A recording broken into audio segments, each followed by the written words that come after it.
Separe tudo, vai direitinho, você vai sentir isso. Se for mais bastante, tudo bem, tudo mais fácil.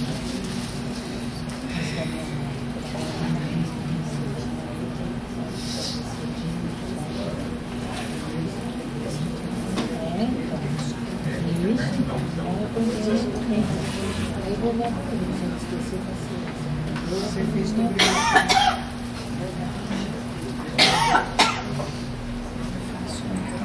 Quer dizer que você não fez? Nem ficou assim, ó. Eu era feliz, eu não sabia. Aqui, olha, tudo que eu mandei para domingo, já que ele chega mais tarde na creche. Uma boa noite. Depois que é mole. Sejam bem-vindos à nossa segunda aula do livro Evolução em Dois Mundos. E antes de dar início, eu quero apenas afirmar que com essa temática do Evolução em Dois Mundos, no caso Fluido Cósmico, por ser um livro extremamente de biologia, essa é uma das poucas aulas que tem o processo, a física por si só, né? Uma das poucas aulas.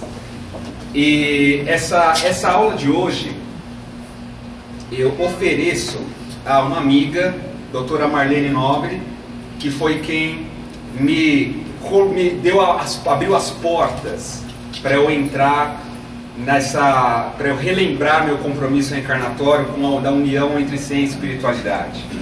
Então, que esta aula de hoje, no dia 9 de abril de 2015, ela é uma aula que eu expresso e ofereço a ela por gratidão à amizade como espíritos que temos, né? E nós perceberemos o quanto o Criador é bom conosco e agora nos ofertar uma temática como essa.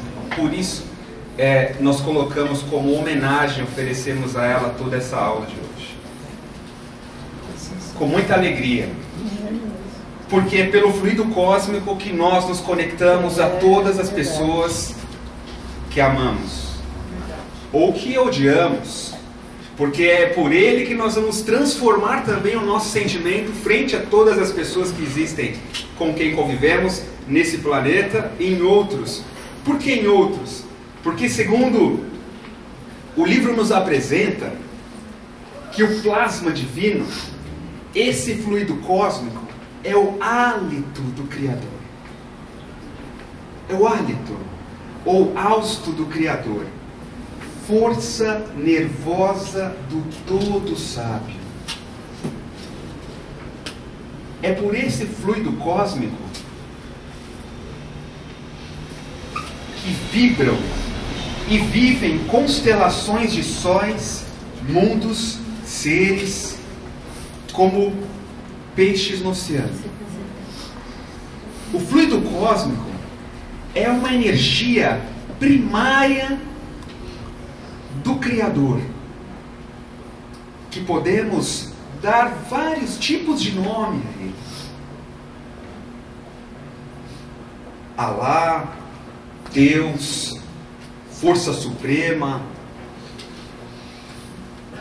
Inteligência Suprema. Inúmeros nomes podem ser dados nesses milhões de planetas e com certeza terão nomes distintos. Agora, o que é peculiar e único para cada um deles é o fato de dele irradia-se uma energia cósmica em todo o universo, e é por este fluido que agem todas as entidades, ou seja, todos nós, espíritos, todos os princípios inteligentes agem como co-criadores. Destes co-criadores existem aqueles que estão em altíssima evolução, que nós podemos nomeá-los, no caso, a teologia hindu chamam eles de grandes devas. Talvez os cristãos, ou nós, chamaríamos como arcanjos, da interpretação de variados, ou melhor, da interpretação de variados templos religiosos. Eles são quem utilizam dessa substância original do Criador para, a partir dela, agregar esta energia cósmica na formação dos átomos, os quais irão constituir os mundos. Porque eles estão numa comunhão, vamos voltar um pouco, eles estão num processo de comunhão, segundo André Luiz, uma comunhão indescritível. Nós podemos lembrar, mesmo no Novo Testamento, em que o Cristo diz: eu e o Pai somos um.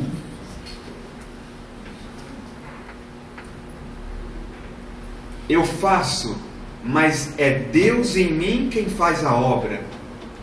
Então esta comunhão, não só Jesus tem essa comunhão com o Criador, muitos outros têm essa comunhão com Ele para conseguir operar e agregar ou desagregar a matéria, ou melhor, o fluido universal na constituição da matéria.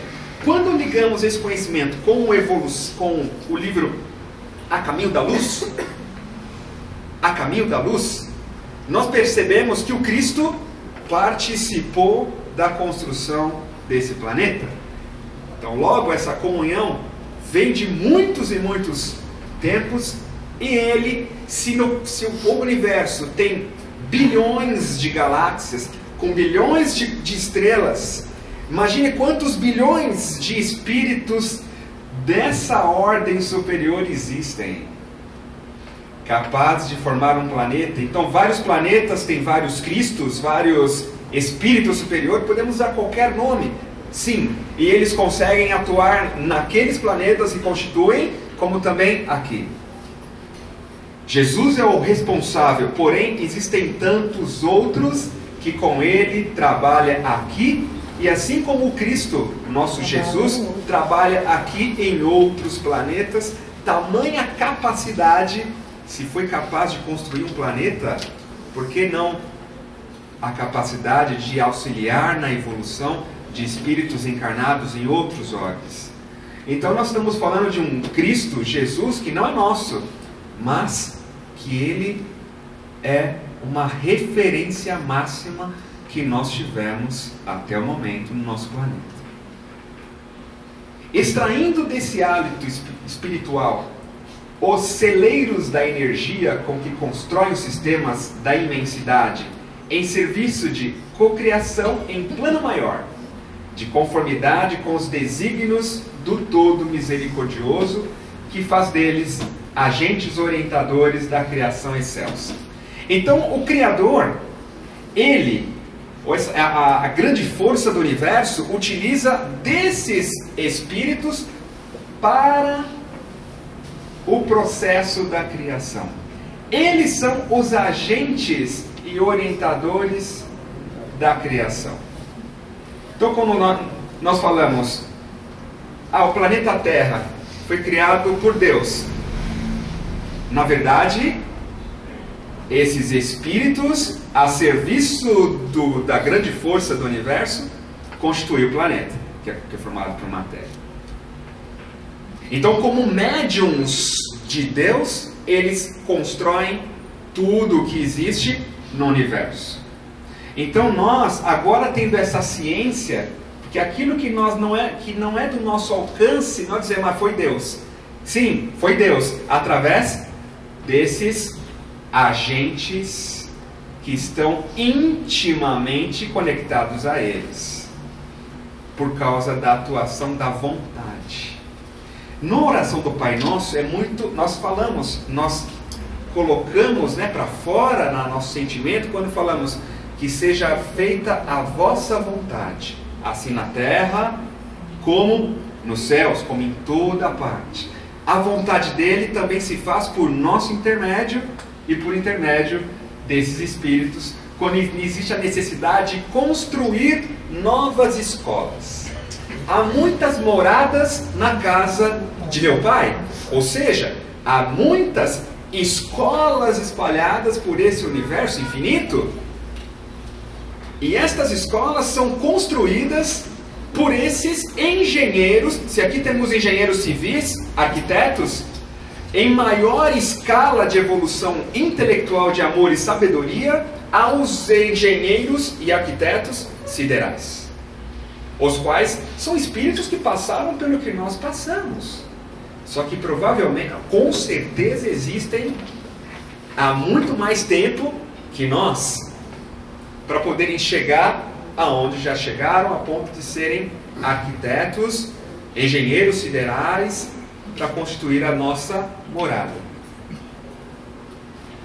Nossa morada na Terra, como nossa morada em outros planetas, que provavelmente já estivemos encarnados, ou iremos encarnar também, na escala infinita do progresso.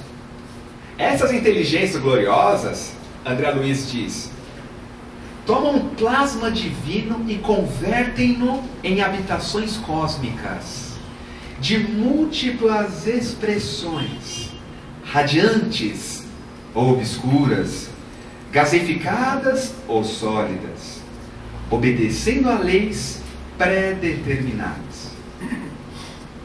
Quais moradas que perduram por milênios e milênios, mas que se desgastam e se transformam por fim, de vez que o espírito criado pode formar ou cocriar. Mas só Deus é o Criador de toda a eternidade. Só Deus é o Criador da eternidade, que estamos também mergulhados nela. Não há o tempo, só existe o presente. O presente é a eternidade que nós vivenciamos. E assim por diante. Aí vem os impérios estelares. Devido à atuação desses arquitetos maiores, que nós mencionamos aqui, surgem nas galáxias as organizações estelares como vastos continentes do universo em evolução, e as nebulosas intragalácticas. O que são nebulosas? São aqueles aglomerados de estrelas, e nós vemos como uma coloração branca. Aqui, por exemplo, nessa figura, que nós temos uma fotografia por satélite, esses aglomerados embranquiçados aqui são bilhões de estrelas. A esse conjunto de estrelas nós damos o nome de nebulosa. Nebulosa, conjunto de estrelas. Essas nebulosas intragalácticas, ou seja, dentro da galáxia. Aqui estamos vendo uma galáxia nessa figura, e ela é constituída por várias, nós temos aqui algumas nebulosas, como imensos domínios do universo, encerrando a evolução em estado potencial, todas gravitando ao redor de pontos atrativos, com admirável uniformidade coordenadora. Admirável uniformidade. Então tudo está muito bem matematicamente organizado. É aí, no seio dessas formações assombrosas, que se estruturam interrelacionados à matéria, o espaço e o tempo,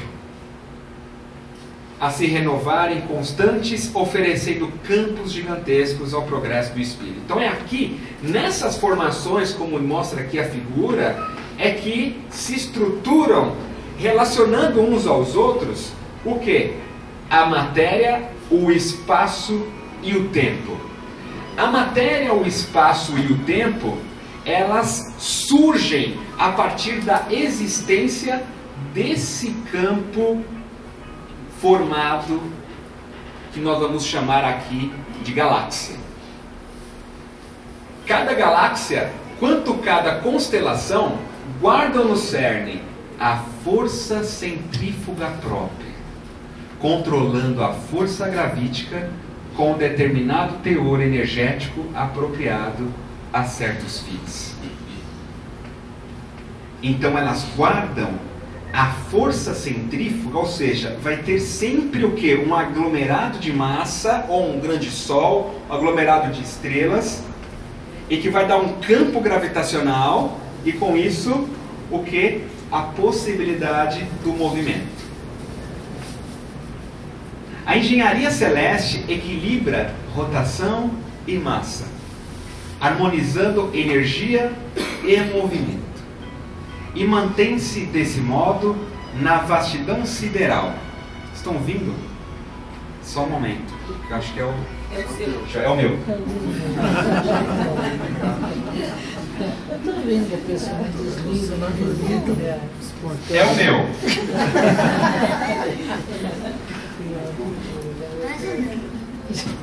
Agora ele não tem mais como se manifestar na aula. Alguém queria participar? Né? Transcomunicação instrumental. Vai saber se não é uma entidade. E eu... Vai saber se não é o Dr. Bezerra. Vai saber se não. Em algum momento nós vamos poder... É verdade. Em algum momento nós vamos ter alguns aparelhos permitindo a comunicação, né, entre os dois mundos. A gente não vê a hora da humanidade evoluir um pouco mais, ou seja, nós, né, para podermos merecer essa tecnologia fantástica. Mas eu acho que é encarnado mesmo. Aproveitamos então a todos desligar um pouquinho, ou no silencioso, e vamos então. Obrigado, gente, pela paciência de vocês. A engenharia celeste, ela equilibra a rotação e massa, harmonizando energia e movimento, e mantém-se desse modo na vastidão sideral. Magnificentes florestas de estrelas, cada qual transportando consigo os planetas constituídos e informação. Para idearmos de algum modo a grandeza inconcebível da criação, comparemos a nossa galáxia à grande cidade, perdida entre incontáveis grandes cidades de um país, cuja extensão não conseguimos prever. Então vamos imaginar que a nossa galáxia, vamos observá-la aqui. Aqui está a nossa galáxia, tá? O centro dela e todos esses milhões de estrelas em órbita do centro da galáxia. Aqui em vermelho estaria representado, estamos aqui, a setinha, olha aqui o Sol. Não dá para ver o Sol, né? O Sol aqui, ao nosso olhar, é uma poeirinha, é uma poeira. O nosso Sol está neste ponto, e ali, obviamente, nós. Estamos em torno, girando em torno do centro da galáxia. Então ele afirma, André Luiz, para nós comparar nossa galáxia como uma grande cidade, perdida entre incontáveis grandes cidades de um país, cuja extensão não conseguimos prever. Então aqui é uma cidade e as outras galáxias vizinhas são outras cidades. E ele nessa analogia diz: por processos ópticos, verificamos que a nossa cidade apresenta uma forma espiralada e que a onda de rádio, avançando com a velocidade da luz, gasta 1000 séculos terrenos para percorrer-lhe o diâmetro. Então, a luz, voltando, a luz, ela percorrendo a uma velocidade aproximada de 300 mil quilômetros por segundo, ela demora 1000 anos para percorrer uma ponta a outra. Então 1000 anos a luz demora para percorrer o diâmetro, ou seja, de um lado até o outro. Então isso significa que é uma distância muito, muito grande. Muitas vezes, quando vemos uma estrela no céu, ou uma luz vindo ali, às vezes aquela luz saiu de lá há 500 anos, há 1000 anos atrás, e está chegando aqui só agora. Pode ser que aquela estrela nem existe mais, mas eu estou vendo a luz que ela irradiou há não sei quantos 1000 anos atrás. Estou vendo a luz que chegou agora, só chegou agora porque a luz teve a velocidade. Então isto mostra a imensidão do universo e a nossa pequenez. Nós não somos tão grandes quanto imaginamos. Esta imagem nos dá uma grande lição e necessidade de perceber o porquê da humildade. Por que nós nos submetermos à vontade do Pai?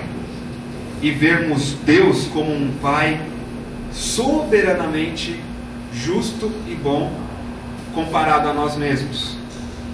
Sempre comparado a nós. Aí vemos a nossa pequenez, porque aqui também é uma outra imagem da nossa cidade. E nós estamos aqui, nessa pontinha aqui. Então podemos concluir até aqui que isto é um núcleo familiar. Aqui é um núcleo familiar em nossa galáxia. E estamos também unidos por afinidade. Que tipos de afinidades nos mantêm aqui? Não sabemos. Talvez não seja dado compreender ainda. Porém, sabemos que existem mundos mais evoluídos que o nosso. E esses espíritos auxiliam a evolução também do nosso planeta Terra. Assim como vamos a um hospital colaborar pela saúde mental de um irmão, ou vamos a uma comunidade desempenhar uma tarefa com quem está na miséria física, e assim por diante, inúmeros desses espíritos superiores saem também dos seus planetas mais evoluídos para auxiliar quem? A nós. Aqui, que estamos em uma pequena miséria moral e talvez recebendo deles esse amor, esses amparos, nós também somos auxiliados. Recomendamos mais detalhes sobre isso nas obras de Leon Denis. As obras de Leon Denis, inúmeras delas, trazem um grande conhecimento sobre a nossa relação com os espíritos superiores que vivem em outros planetas. Nela surpreenderemos milhões de lares nas mais diversas dimensões e feitios, instituídos de há muito tempo, instituídos de há muito, recém-organizados, envelhecidos ou em vias de instalação, nos quais a vida e a experiência enxameiam vitoriosas. Ele confirma, reafirma, tomando o Sol e os mundos nossos vizinhos como apartamentos de nosso edifício. Então o Sol e os demais planetas do nosso sistema solar aqui, e os outros planetas próximos, eles são apartamentos.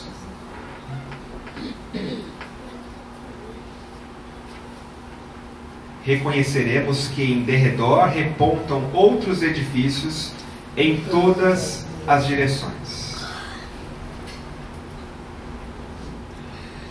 Agora, e a ciência atual? O que diz? Depois eu quero confirmar, se alguém tiver com um livro, nessa frase, se é realmente em todas as direções. Eu sentia que era dimensões. Eu vou continuar, depois eu vejo no início. Quem tiver com um livro, por favor, me pareceu ser dimensões. Ou seja, mundos em outras dimensões. Isso está no início do capítulo. Início do capítulo Nossa Galáxia. Subitem Nossa Galáxia. Bom? Puderem auxiliar. Agora, continuando. E a ciência atual? O que ela diz, gente? O que a ciência atual nos afirma sobre a existência ou não do fluido universal, do fluido cósmico? Primeiro, a ciência atual, ela nos diz que o nosso universo, atualmente, tudo que vemos e sentimos e conseguimos enxergar por instrumentos, constitui apenas 4,6%. Ou seja, as estrelas, os planetas, nós todos aqui, tudo que é visto, constitui apenas 4,6%. O restante, tá? Ou seja, os outros 95%, na verdade é matéria escura e energia escura. O que eles chamam como energia escura? Olha só nesse exemplo. Se esse pote fosse o universo, esses feijõezinhos pretos, eles seriam a energia escura. Agora, o que você vê de colorido aqui, tá? Colorido é o que nós conseguimos enxergar, é o nosso planeta, os outros planetas. Então, em analogia, eles querem mostrar que tudo que é visto no universo, que a gente sabe que existe, que é palpável, corresponde só a 4% aproximado. Os outros 95% existe, é energia, tem matéria, mas eu não vejo porque não irradia luz. Não irradia luz. Mas tem campo gravitacional? Tem. Por isso nós chamamos de matéria. Então eles nomearam esta matéria, como batizaram de matéria escura. O que é? É uma matéria, ou seja, são 22% do que existe no universo, essa matéria escura. Ela tem massa, tem campo gravitacional, mas eu não vejo, é invisível. E tem a energia escura, que é uma energia que ela paira em tudo no universo. E para que é a energia escura? Qual é a função dela? Primeiro, a matéria escura, ela é uma matéria, é uma energia ali que tem campo gravitacional e ela impede da galáxia se expandir. Porque ela aqui está girando. Só que pela naturalidade, ela estaria girando, voltando, ela estaria girando e saindo. Mas os cientistas perceberam que existe uma energia de coesão, alguma matéria que sustenta isso aqui para que ela não se espalhe. Eles chamaram de matéria escura. Imagine que você está mexendo uma colher num leite condensado. Sabe o leite condensado? Que poucos gostam aqui. Nem todos podemos comer. Ele é muito viscoso. Então quando você gira uma colherzinha nele, ele segura o giro, não é? Então imagine que a matéria escura faz o papel do leite condensado no copo, que não deixa as coisas girarem lá dentro. O universo tem essa matéria escura que isso não deixa direito a coisa se expandir. Ela segura. Por outro lado, nós temos a energia escura, que aqui são algumas simulações computacionais para mostrar que a energia escura se passa por todo o universo, inclusive aqui onde estamos. Ela é uma energia que dá expansão do universo. Ela é contrária. A energia escura faz com que o universo se expanda e se espalhe. Então, de um lado tem a matéria escura que segura, é o leite condensado. Por outro lado, existe uma energia chamada energia escura, que eles pesquisam a partir da teoria do Big Bang, etc. Enfim, é uma energia que estaria distribuída por todo o espaço e tende a acelerar a expansão do universo. No caso, ela é meio contrária à gravidade. Enquanto a gravidade é uma energia, é uma força gravitacional, ela puxa, né, ela atrai, a energia escura, ela expande. Tá? Ela faz com que as forças, com que a matéria se expanda e tudo se afaste. Bom, tudo isso para a gente mostrar o quê? Aonde que a ciência está com relação à possibilidade científica da existência do fluido universal. Então está caminhando? Está caminhando. Já admite-se a existência de matéria não palpável. Já admite-se a existência de uma energia também que expande o universo e que não se sabe muito bem o que ela é. Outra coisa importante é que Einstein, ele foi espetacular. Danado ele, porque ele teve umas sacadas fantásticas. Ele preconizou que todo o universo todos os planetas estariam mergulhados em um éter. Né? Em um éter, em uma energia, um tipo de energia que permearia a tudo que existe, por onde a luz iria ser transmitida. Alguns anos depois, ele até monta a sua teoria da relatividade, dizendo que, por exemplo, uma grande massa como o Sol deformaria o espaço-tempo. O que seria esse espaço-tempo? Seria uma energia, uma matriz imaginária, ou de alguma forma matriz energética, que quando eu tenho um grande campo gravitacional, ele deforma o espaço-tempo. Aqui o Sol, agora olha a Terra. A Terra, ela deforma o espaço-tempo só um pouquinho. E o que significa isso? Quando eu tenho um planeta em órbita, olha aqui, ó, a Terra em torno do Sol. Por que ele diz? Ele diz, por que a Terra gira em torno do Sol? Porque o Sol deforma o espaço-tempo. Imagine que o Sol seja uma melancia. e o espaço-tempo seja um lençol branquinho que a gente acabou de lavar. Aí aquele lençol branquinho você esticou, tem 4 pessoas, cada uma numa ponta segurando o lençol no ar. E ele esticadinho no plano. Aí alguém joga a melancia, que é o sol. O que acontece com o lençol? Ele afunda. É isso aqui, ó. É o que o sol faz. E o lençol é o espaço-tempo. Quando eu pego um limãozinho, uma bolinha de gude e jogo nesse lençol, se eu jogar no lençol, o que vai acontecer com essa bolinha de gude? Vai girar em torno da melancia, por quê? Está caído. É assim que a Terra gira em torno do Sol. Segundo Einstein. Está clara a ideia? Está claro? E essa é a teoria da relatividade de Einstein. Mas André, é uma teoria. Se é uma teoria, é teoria. Não posso dizer que isso é verdade. Aí que está. Eles fizeram um experimento no Brasil, inclusive, início do século, por causa de um eclipse que teve, para ver se isso era verdade. Como é que eles descobriram?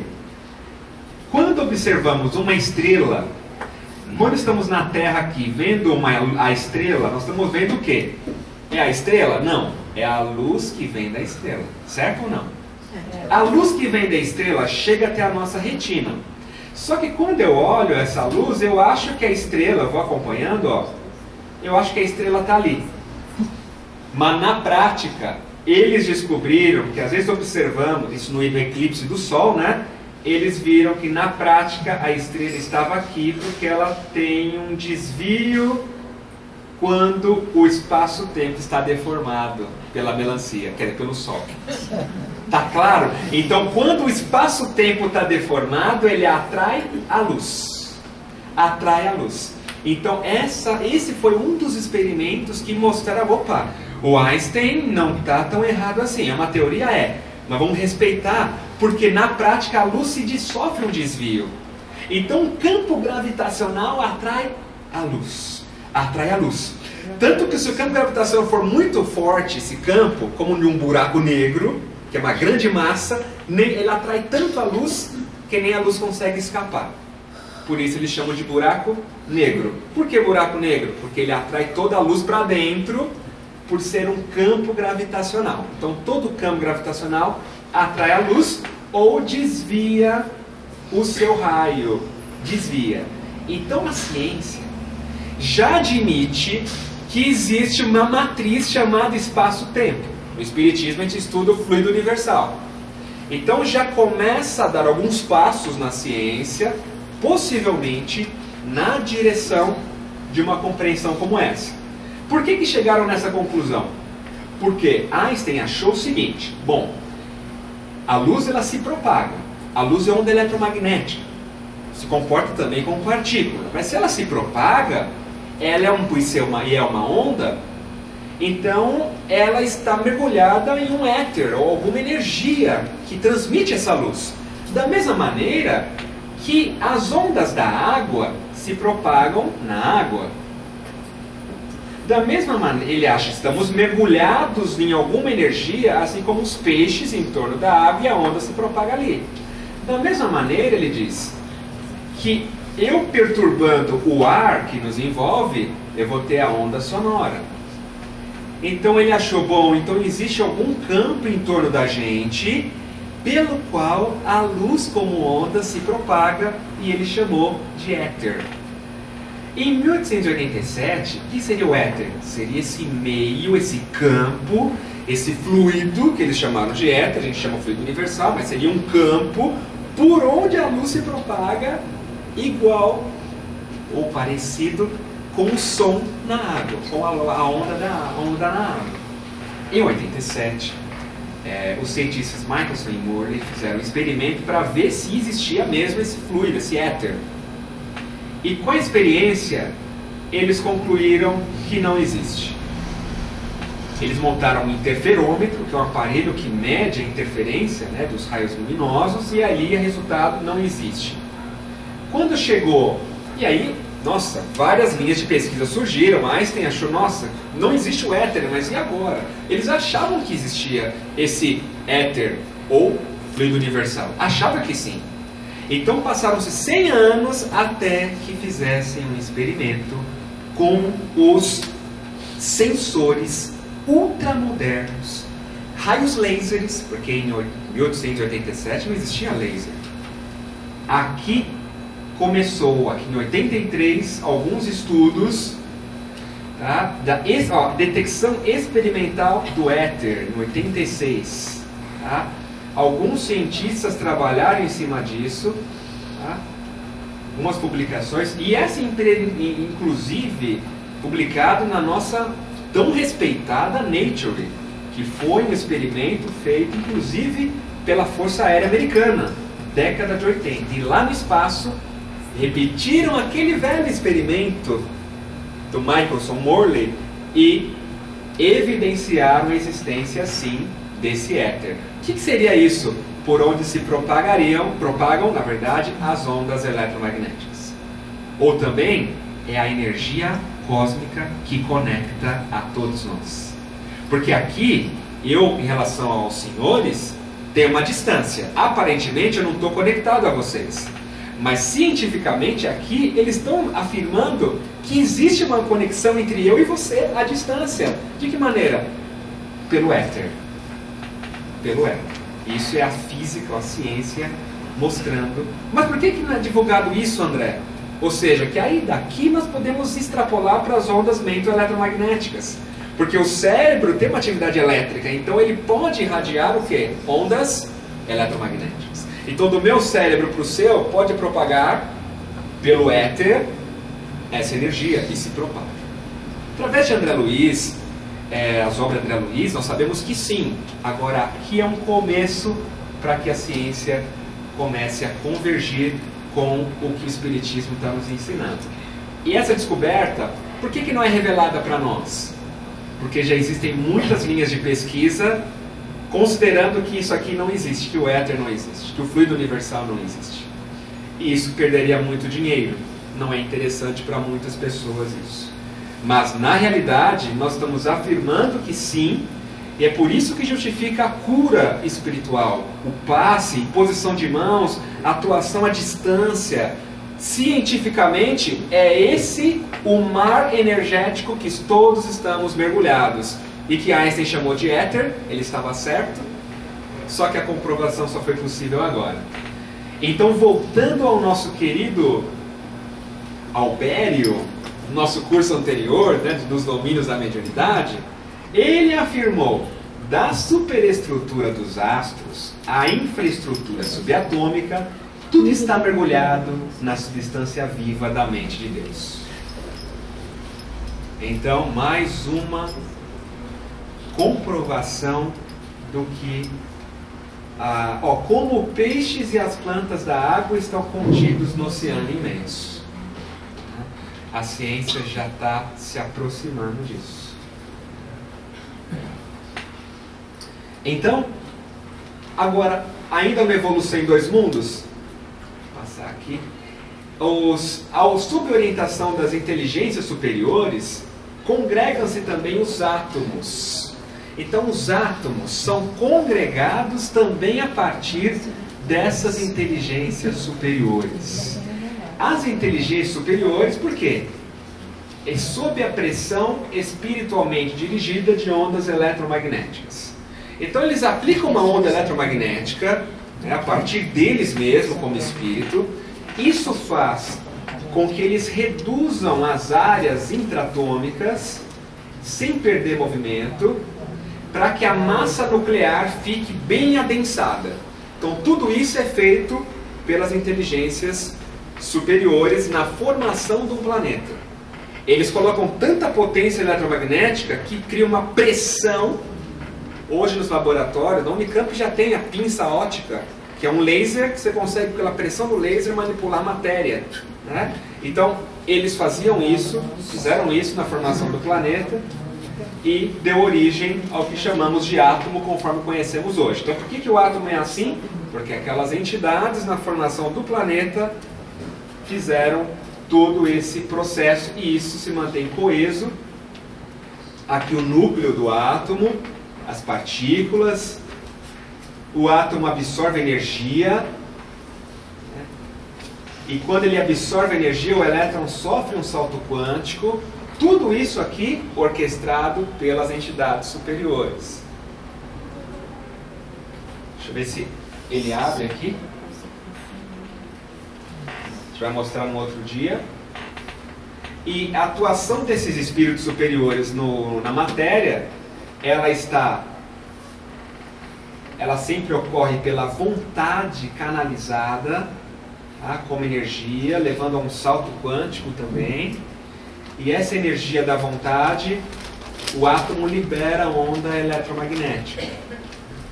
Então todo átomo vai absorver energia e ele pode emitir a energia. Quando ele emite energia, ele pode emitir luz ou as ondas de infravermelho, que no capítulo ele coloca luz e calor. Luz e calor. Temos assim a luz e o calor, que teoricamente classificamos, diz André Luiz, classificamos entre as irradiações nascidas dos átomos, supridos de energia. São estes que, excitados na íntima estrutura, despedem as ondas eletromagnéticas.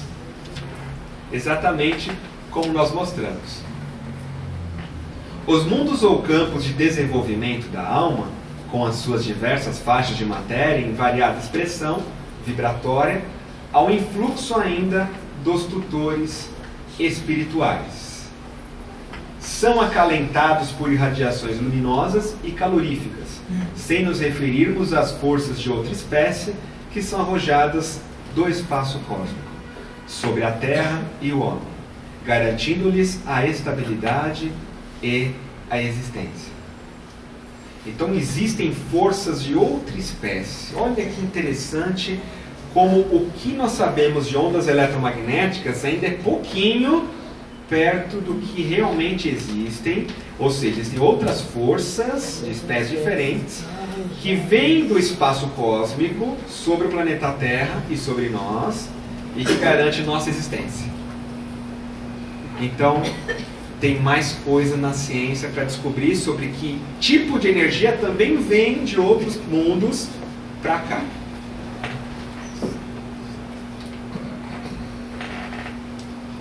Aqui exemplo da onda eletromagnética, ou no caso como uma onda eletromagnética se comporta, né, uma componente elétrica e uma componente magnética, representada em vermelho. Os diversos tipos de ondas eletromagnéticas, o que muda é a frequência. A onda de rádio AM, FM, tem uma frequência bem baixa, é uma onda longa. Quando ela vai se tornando bem mais curta, chega na luz visível, ultravioleta, e ela está vibrando mais rápido, né? Nós temos uma frequência maior, perdão, raios X, raios gama. Então, onda eletromagnética. Né? Confessamos com humildade que não sabemos ainda, principalmente, no que se refere à elaboração da luz. Qual seja a força que provoca a agitação inteligente dos átomos? Que força é essa que provoca a agitação inteligente dos átomos? É uma interrogação. E aí ele afirma, preferindo reconhecer em toda parte o hálito divino do Criador. Fluido universal é a origem. A física de partículas ou a física quântica ainda não considera o espírito nas equações. Quando o fluido universal for considerado nas equações, aí sim nós poderemos ter matematicamente uma correlação com a parte espiritual. Porque por enquanto a física quântica trata da matéria.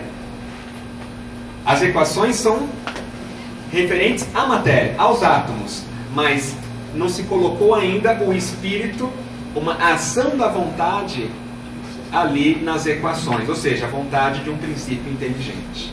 É isso que falta, é o próximo passo, na verdade, do trabalho da física. Cocriação em plano menor, em análogo alicerce, agora ele começa a falar da gente. Porque até então é cocriação em plano maior, os engenheiros siderais. Agora, e nós? Em plano menor, como é que a gente cria? Em análogo alicerce, as inteligências humanas que ombreiam conosco utilizam o mesmo fluido cósmico em permanente circulação no universo para a cocriação em plano menor. assimilando os corpúsculos, ou então, assimilando as partículas da matéria com a energia espiritual que lhes é própria, formando assim o veículo fisiopsicossomático, em que se exprime. Então, o nosso veículo fisiopsicossomático, ele é constituído pelo fluido universal que nós manipulamos também e criamos. Então, ao longo da evolução do princípio espiritual, até se tornar um princípio inteligente, vai expandindo isso até à medida que evolui o princípio inteligente, ele vai tendo maior capacidade de manipular o fluido universal na constituição do seu veículo fisiopsicossomático. Porque é o veículo do pensamento. O espírito se expressa por esse veículo. O princípio inteligente se expressa por esse veículo. Então ele chega até um patamar, ele consegue constituir um veículo que nós vamos chamar de cachorro. O veículo vai estar numa forma de um cachorro. Ele evoluiu mais, atingiu o reino hominal. Agora ele consegue constituir um veículo de uma forma que eu chamo forma humana. Está clara a ideia? Então, à medida que o espírito expande, lembrando, o homem no início tem apenas instinto, a palavra de Lázaro, né? Mais avançado e corrompido tem sensações, mais instruído e purificado tem sentimentos. Então, assim é o processo de nós vamos desenvolver automatismos cada vez mais complexos até nós chegarmos do instinto para a inteligência e da inteligência para a intuição, formando assim o veículo fisiopsicossomático, os diversos corpos, que aí nós temos vários tipos de literaturas apresentando o corpo espiritual, o perispírito, aí vindo também o que, como Kardec nos trouxe o perispírito, hoje já se tem um conhecimento mais ampliado desses corpos que nós constituímos, que são formados por nós.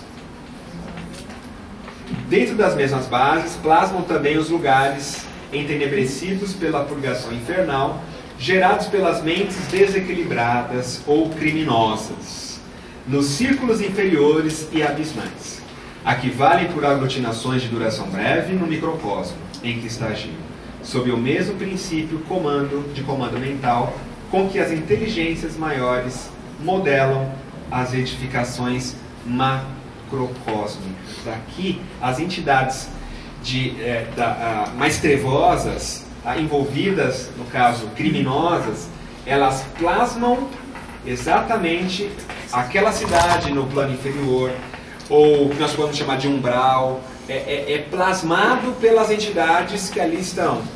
É isso que ele está nos mostrando, e que é construído esse lugar que eles espíritos habitam, né, de purgação infernal, só que tem uma duração muito curta. Tá? É duração curta, é transitória. Tá? Os espíritos evoluem, ou os nossos mentores recolhem todas as entidades das trevas para a luz, para os hospitais, e aquele lugar que foi constituído por esses espíritos das trevas, né, como habitat deles nas trevas, muitas vezes ele é transmutado, transformado, né, porque é criação mental. Então, com a mente, eles criam as cidades no plano inferior, mas de pouca duração. E aqui, cabe-nos assinalar que na essência toda matéria é energia tornada visível, e que toda energia originalmente é força divina. Olha o Einstein, ele disse que energia é a massa acelerada à velocidade da luz, né? mc², matéria e energia como sendo uma coisa só, apenas mudando o que? A forma de enxergar. Por isso que ele era danado, porque ele teve uma visão sobre a vida de uma forma espantosa. E toda matéria é energia tornada visível, constrangendo-nos a transformar o mal de nossa autoria no bem que devemos realizar. Aqui está o ponto final do nosso estudo. Por quê? Porque aqui, André Luiz nos fala que a matéria é energia e que a energia originalmente é força dinâmica de que nós nos apropriamos para interpor os nossos propósitos aos propósitos da criação. Então a matéria é o veículo, é o meio pelo qual nós alinhamos nosso propósito ao propósito de Deus, do Criador. Como que isso é feito? É de maneira energética. Nós somos espíritos, somos seres energéticos. Como é que eu vou alinhar o meu propósito ao propósito da criação? Através da energia que eu produzo, através da energia que os senhores produzem. É essa energia produzida que vai se manifestar na fala, energia que vai se manifestar na atitude, que vai se manifestar na forma de ouvir, de olhar, é que vai caracterizar este alinhamento. Quanto mais evoluímos, mais nos alinhamos ao propósito da criação. Para isso, e outro ponto, constrangendo-nos a transformar o mal de nossa autoria, que nós não somos santos. Tivemos um passado, agora temos um presente, então, do mal de nossa autoria, no bem que devemos realizar. Olha lá, o bem que devemos realizar. É um compromisso de bem. Tudo que formos vivenciar na vida deve ser encarado por nós como um compromisso no bem. Educar um filho é o meu compromisso no bem. Ir para a empresa não só para bater cartão, não. Ali eu tenho um compromisso no bem. No trato com os funcionários, no trato com os clientes, um compromisso no bem em ser ético.